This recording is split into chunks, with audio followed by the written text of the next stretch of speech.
在纪念世界人权日前夕，以及维吾尔法庭对中国在所谓新疆侵犯人权行为作出最终判决1周年之际，维吾尔维权人士敦促国际社会追究中共政府侵犯维吾尔和其他穆斯林人权行为的责任。位于伦敦的独立维吾尔法庭于2021年9月和11月举行了听证会，并于同年12月9日发布裁决，认定中共对维吾尔人和其他穆斯林人口犯下了种族灭绝罪和反人类罪行。12月8日，世界维吾尔代表大会、维吾尔人权项目和维吾尔美国协会等3个维吾尔人权组织的领导在华盛顿特区举行了新闻发布会，宣布12月9日将被标记为维吾尔种族灭绝日，敦促国际组织和全球各国政府追究中共对所谓新疆地区穆斯林团体犯下暴行的责任。12月10日，美国驻华大使尼古拉斯·伯恩斯在大使馆网站发表声明，敦促中共停止种族灭绝罪行，履行国际承诺，保护公民的人权和基本自由。美国在声明中向北京呼吁，停止在各地侵犯人权的行为，包括在所谓新疆持续存在的种族灭绝和反人类罪行，在西藏的镇压政策，在香港对自治承诺的瓦解，在各地任意拘禁抗议、和平公开发表意见者，以及全球性的跨国镇压运动，表示美国持续支持和平抗议的权利、宗教自由、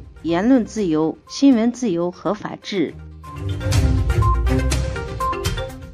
联合国人权事务高级专员蒂尔克12月9日表示，希望就他的前任巴齐莱特提交的新疆人权报告中，认定中共当局在新疆犯下的反人类罪行以及涉及的相关证据，继续与北京方面进行交涉。巴齐莱特在调查所谓新疆人权问题的过程中，受到了来自北京的巨大压力。在北京的极力阻止下，巴齐莱特不得已选择在自己任期结束的最后一天才予以公布此报告。此报告汇集了有关中共当局多年来对所谓新疆维吾尔族和其他穆斯林民族进行的系统性破坏的证据，尤其是中共当局修建大批集中营，将几百万维吾尔人关押，进行洗脑、酷刑、劫狱、强奸、强迫劳动、家庭分离等等罪行，呼吁全世界对中共践踏维吾尔人权的行为给予高度关注。中共当局的这些做法引起了国际社会持续的关注和强烈的谴责。一些西方国家的议会将中国的这些做法认定为种族灭绝行为。蒂尔克在日内瓦新闻发布会上首次就新疆问题发表了评论。他说，8月31日发表的这个报告是一个非常重要的报告，表达了联合国对人权问题非常严重的关切，表示继续与中国当局进行接触。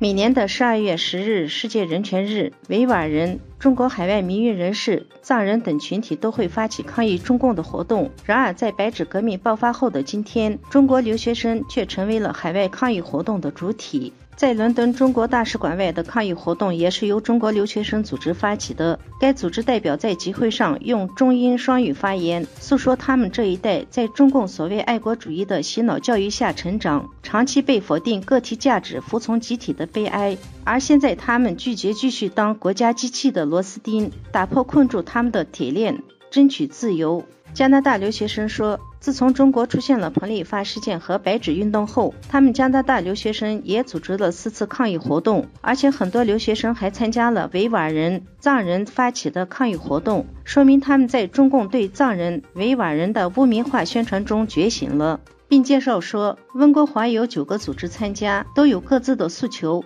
但有一点诉求是一致的，也就是共产党下台、习近平下台、释放被捕学生。同时表示，他们这些来自中国的人有义务和责任声援维吾尔人、藏人和白纸运动，并让西方人知道中国的人权状况有多严重。评论人士认为，海外的留学生由过去的对国内的很多事情默不作声，到今天开始走出来，并且走向街头，一波接一波的对中共发起抗议，敢于对中共发出不，说明白纸运动让很多人认清了中共，说明他们在中共集权统治下被长期洗脑中真正的清醒了，呼吁国际社会采取有力措施对中共施压，甚至制裁，阻止中国人权进一步恶化，释放维吾尔人、维权人士以及异议人士等。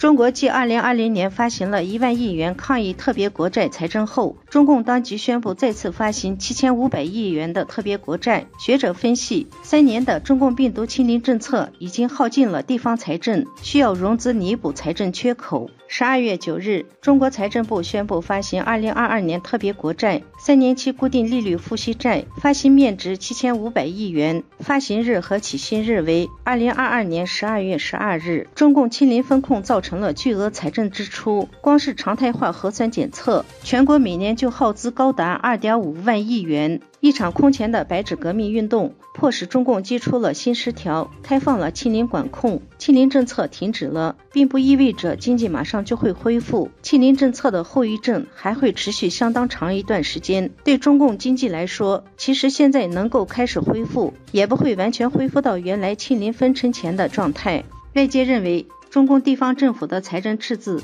一时之间难以缓解，预估明年还会发行新的债券，或者继续印钞票来填补财政窟窿。